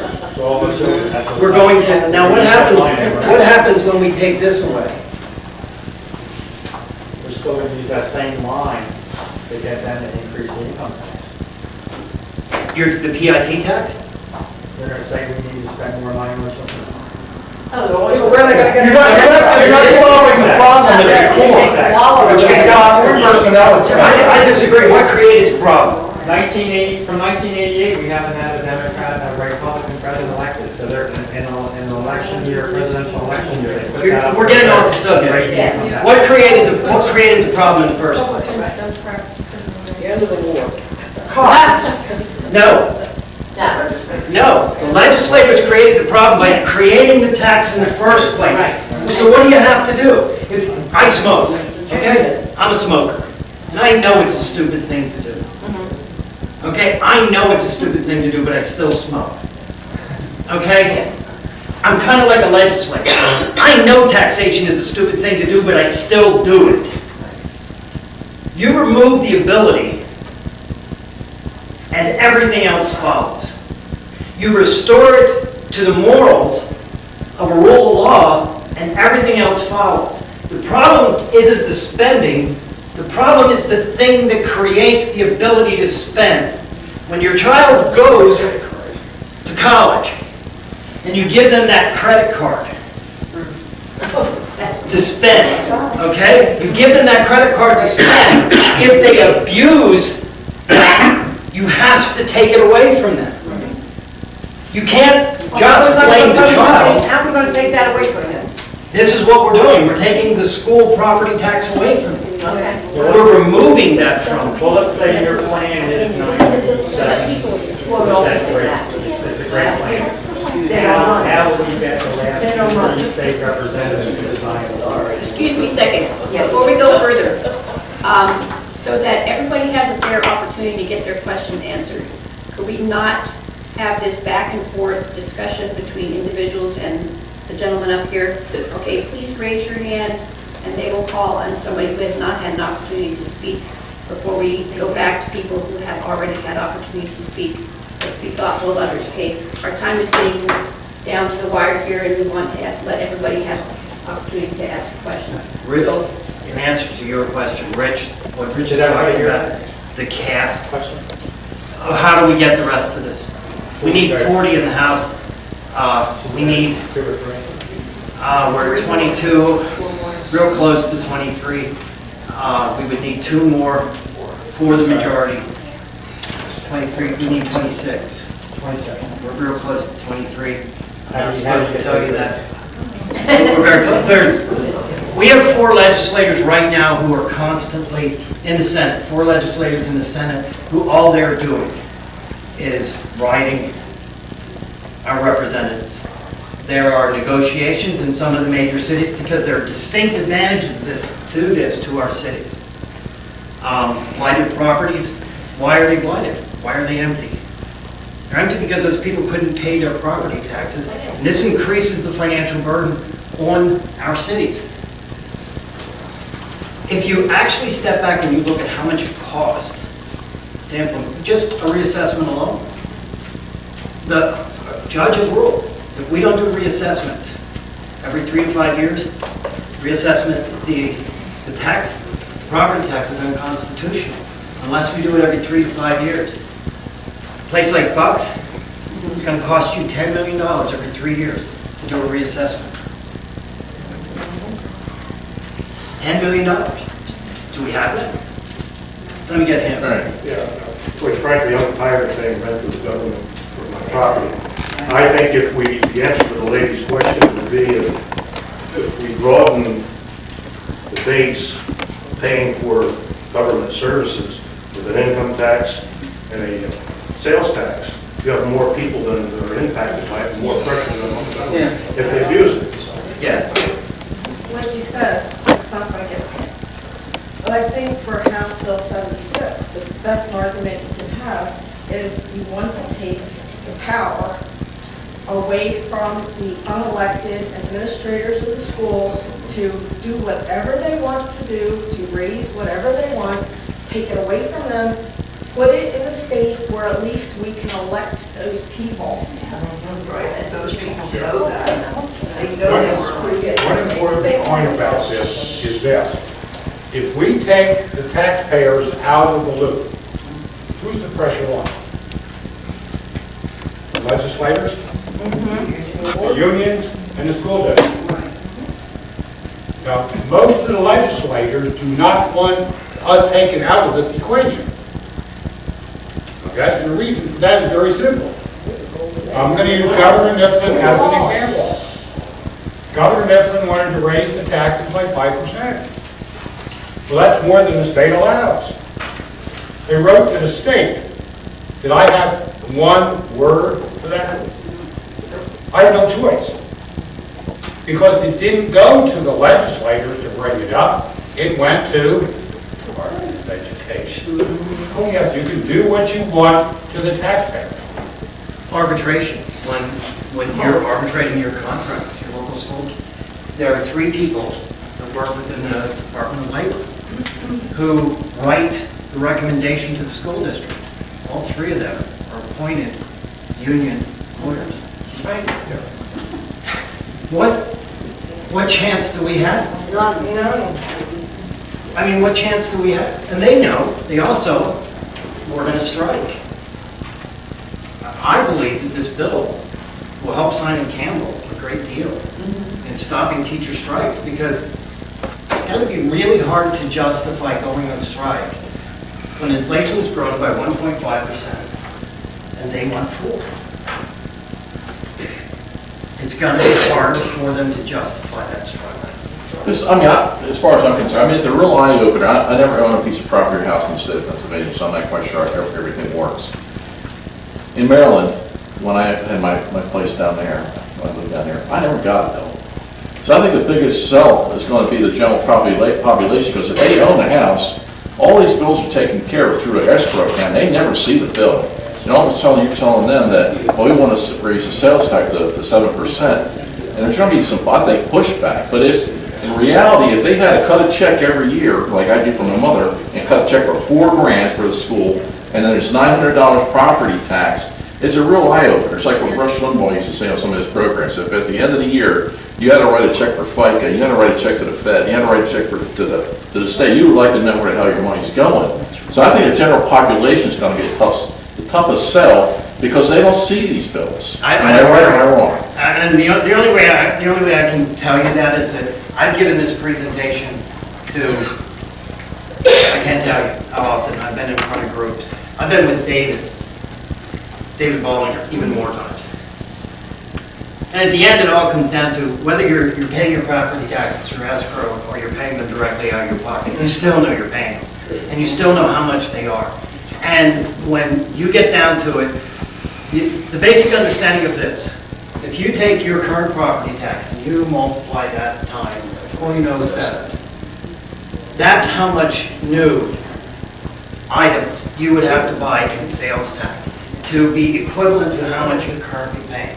I'll give you an example. If you're paying $5,000 a year in school property tax, you now spend almost $50,000 a year in new items. New items, above what you're spending now, to lose money. Yes? What percentage of people in Pennsylvania actually are property owners and paying taxes? And a correlation to that is, how well is your presentation taken by people who do not own property and not paying directly property taxes? Once a renter understands that they're paying property tax through the rent, they come on board. Yeah. Think about it this way. Your property tax is corporation's property tax. This is another aspect we don't look at. The corporation's property tax is part of their bottom line. What that means is they already aren't paying their property taxes. You are. Yeah, but And you're paying that through our costs for goods and services. Now, if we eliminate that, that doesn't mean corporations are going to lower their prices. They're probably not. They're also not going to increase them when prices go up. When next year, when the property tax goes up, or next year when it goes up even more. The same is true with landlords. There's a lot of landlords that are going, I am a landlord. I am too, but I'm a landlord. I can guarantee, I know, I will reduce rent accordingly. Yeah, but of course, in hard times like this, I haven't raised my rents either. So that it's, even though they raised my property taxes, that they're not really aware of that. Right. There is a term recording. Yeah. So. But you're right. Look, overall, what we're looking at is there is a negative impact on the economy because there is a property tax. Now, the major offender in that is your school property tax. It has a negative impact. It negatively impacts our corporations, it negatively impacts our cities, and it negatively impacts our living conditions. It most certainly impacts our right to be secure on our property. Now, we can try to find 1,000 other solutions. But until we come up with a system that's going to provide the revenue that they're currently receiving, that cap that revenue, so it can't grow above the rate of inflation,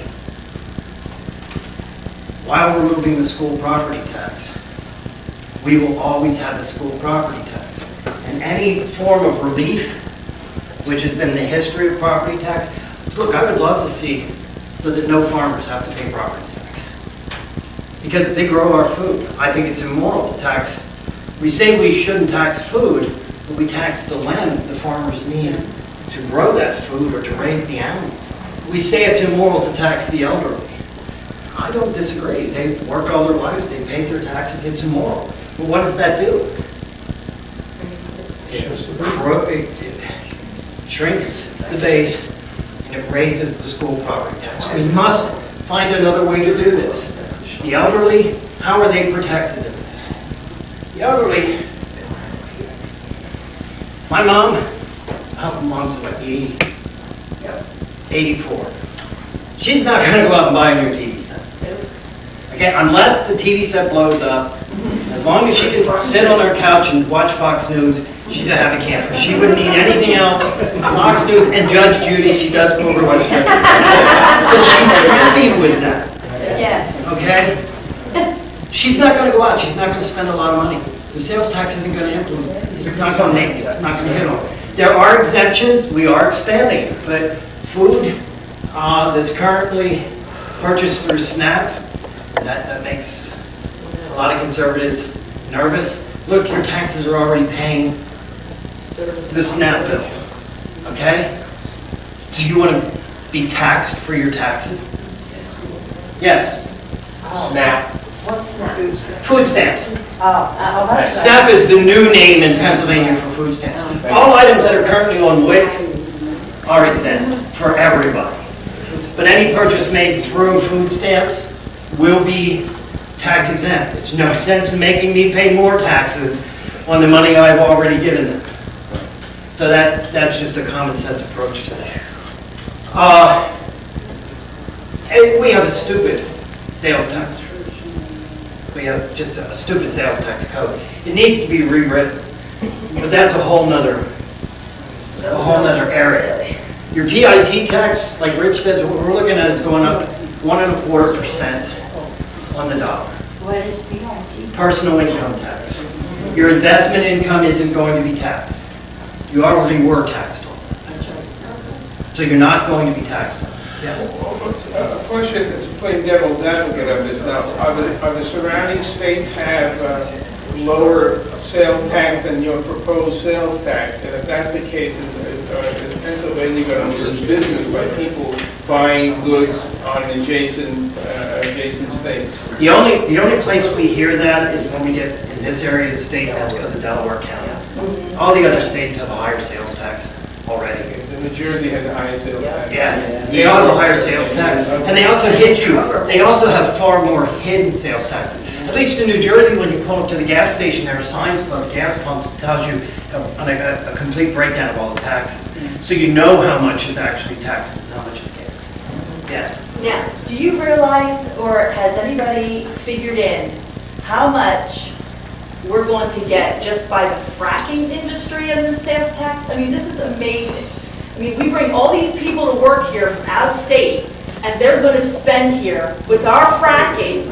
We are nuts not to do this. I mean, now we're even bringing in people from all these other states that are coming to work here between Pennsylvania, Ohio. Thank God New York hasn't started it yet because it's still good for us. And we're going to gain all that money that they spend, which we're not getting any benefit from that now. We're not getting any benefit from any of these people that are living here and renting here. All these people would be helping our system. When you look at the whole fracking industry that hasn't even been considered in this state yet for really the kind of benefit that we should get. Actually, that's one of the reasons the sales tax from last year to this year increased. Yes. The rest Say she Yeah. touched a the lot edge higher of because tourists, people passing through the state. Yeah. Anyone coming into the state, passing through the state, buying something that's taxable Helps. is going to contribute to our school tax. Look what Gettysburg just brought in. Gettysburg for the 150th anniversary would have Right. just brought in an amazing amount of money for our system. What you have to begin to look at is a tax system, any tax system that becomes what the school property tax became. Initially, look, when they did it, it was a bad idea when they did it, but they did it for a good reason. But it was still a bad idea. It doesn't matter where you stand on Obamacare. The people who pushed it did it for a good reason, but it's a bad idea. What we needed was educational reform. What we're looking at doing is taking taxes away, not adding taxes. And we're looking at doing it in a way that's a revenue neutral shift. In other words, your taxes aren't going to go up. And what I can assure you, and what you've just heard from these two individuals here, what the taxes report says, what Rich says, what every report that we've read, is not only is this going to be revenue neutral, we're going to get money back. This is going to be relief not because the government wrote a program that said, oh, we're going to cut you a check for $200 because you pay property taxes. No. You're going to reap the rewards in this because, look, do we need welfare reform in the state? Yes, we need welfare reform. Where are they going to work? Do we just throw them all out in the street and let them starve in the gutters? Where are they going to work? We got to have places for them to go to work. We're not going to do that if we're killing the economy. And we are killing the economy in the state of Pennsylvania. And the number one murderer of the economy in the state is the property tax, the school property tax. It's destroying our economy. It's, as Jefferson would say, eating out our substance. We need to eliminate the school property tax, it's my opinion. I fully support this legislation. I've been up one side of this legislation and down the other. Local control, now, that was my biggest concern. The more I began to study, and this is the end result. That concern led to this. We don't have local control. It just doesn't exist. Excuse me, before we go further, I'm sending you around a clipboard. We all know that just to listen and be educated on these things does no good at all. We need to be acting. We need to be active. So this clipboard has 2 sheets of paper. The top one is an action group for this particular issue, to eliminate property tax issue. If you sign up on that, we will contact you every time we set up a visit to a legislator. Every time we do a letter writing blitz or whatever on this particular issue. The paper behind it is a Common Core action group, and we need, yes, thank you. I'll put that on a different clipboard. We need folks that will sign up to take action on Common Core. That again would be maybe to visit a legislator with a group, not by yourself, just to support those, who are the spokespeople. It helps to have more than, just one person there, or letter writing, postcards, or whatever. I'm going to actually put a lid here on the Q&A. Let's thank these gentlemen, Jim and Rich, for their